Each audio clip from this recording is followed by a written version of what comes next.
Hello guys, welcome back to my channel. Good evening সবাই রে। তো কি করতেছো তোমরা? দেখো আমি তো রেডি টেডি হয়ে গেলাম। এখন বাজে সন্ধ্যা 6:30, 6:30টার মতো। তো ব্যাগটা গুছাই লাইছি। বুঝতেই তো পারতাছো নিশ্চয়ই যে কই যাইতাম, কি করতাম। এদিকে দেখো আমার পাইলট আইয়া হাজির, আমারে নিয়ে যাইতো কইরা। তো বয়া বয়া প্রসাদ খাইতাছে। তো মা যে পূজা দিছিল তো প্রসাদ রাখছিল, তখন প্রসাদ দিছে, বয়া বয়া প্রসাদ খাইতাছে আর আমি রেডি হইয়া গেলাম।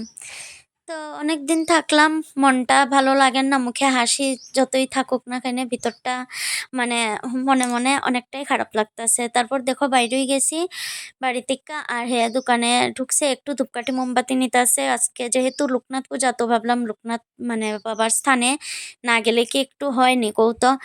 তো চল মানে গেলাম গিয়া দেখো, আর অনেক লোক গিয়া দেখতাছি দুপুরে নাকি প্রসাদ টসাদও খাওয়াইছিল।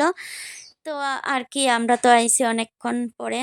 তো ধূপকাঠি মোমবাতি মানে মোমবাতি জ্বালাইতাছি, আর আমার জামাইয়ের হাতে মোবাইলটা দিছিলাম যে একটু ক্যামেরা কইরা দৌ কইয়া।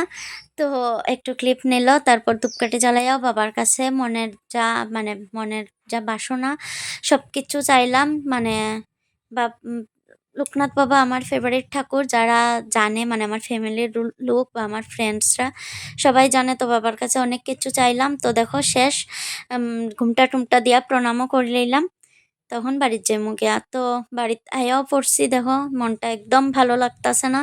তো বাড়িতে আয়া ফ্রেশ ট্রেশ হইয়া বইয়া রইছি। এখন আর কিতা একটু ফোন ঘাটাঘাটি করমু। তো চলো ভিডিওটা এখানেই শেষ করমু। Tata, bye bye. ভালো লাগলে লাইক কমেন্ট শেয়ার কইরা দিও।